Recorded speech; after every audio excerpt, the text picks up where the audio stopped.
Inilah Injil Yesus Kristus menurut Santo Markus.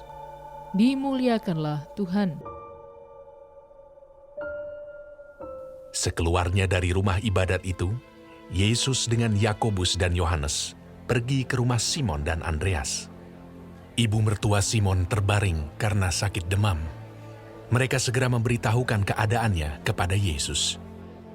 Ia pergi ke tempat perempuan itu, dan sambil memegang tangannya, ia membangunkan dia, lalu lenyaplah demamnya. Kemudian perempuan itu melayani mereka. Menjelang malam, sesudah matahari terbenam, dibawalah kepada Yesus semua orang yang menderita sakit dan yang kerasukan setan. Maka berkerumunlah seluruh penduduk kota itu di depan pintu.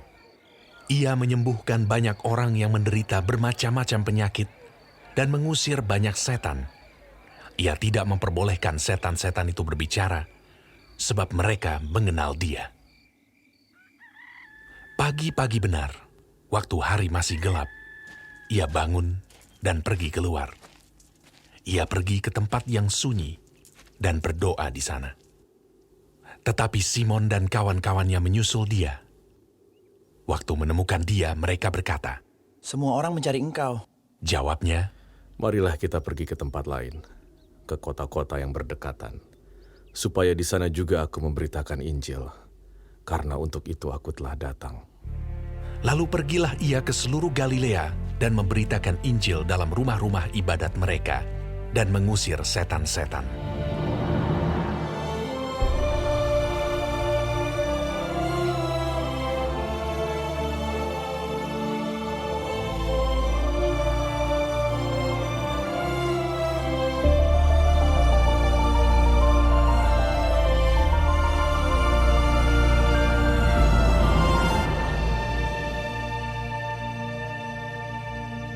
Demikianlah Injil Tuhan.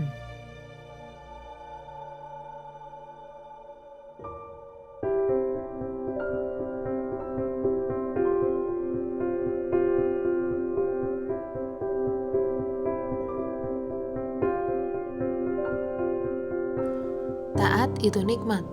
Renungan oleh Romo Erik Wahyu Cahyana, Okarm. Sahabat Cafe Rohani, ada sebuah cerita. Romo Parmin dan Romo Parman adalah saudara kembar yang dibesarkan di sebuah desa terpencil. Setelah menjadi imam, Romo Parmin ditugaskan berkarya di Jakarta. Kenyamanan kota Jakarta membuat Romo Parmin susah untuk dipindahkan ke tempat lain. Setiap kali Romo pimpinan kongregasi datang memintanya untuk pindah, Romo Parmin selalu menolak dengan alasan belum siap. Berbeda dengan Romo Parman, ia imam yang taat. Kalau pimpinan memintanya pindah, ia selalu mematuhinya tanpa banyak bicara. Setiap kali Romo Parman pulang liburan, anak-anak selalu mencari dan memintanya bercerita. Anak-anak senang karena ia bisa bercerita tentang upacara sahur matua, upacara tiwah, upacara rambu solo, prosesi semana santa, tradisi bakar batu, dan upacara ngaben.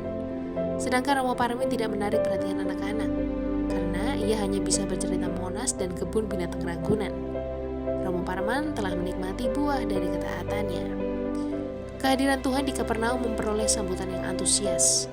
Bahkan Injil bersaksi bahwa pada waktu itu berkerumunlah seluruh penduduk kota itu untuk menemui Tuhan Yesus. Secara manusiawi, Tuhan senang berada di tengah-tengah masyarakat Kapernaum yang menyambutnya dengan penuh antusias. Bahkan bisa jadi muncul sebuah godaan dalam hati Tuhan Yesus untuk terus tinggal di Kapernaum. Tapi seandainya godaan itu ada, Tuhan Yesus tidak mau menurutinya. Ia memutuskan untuk terus berkeliling memberitakan Injil ke seluruh Galilea sesuai dengan rencana Allah Bapa.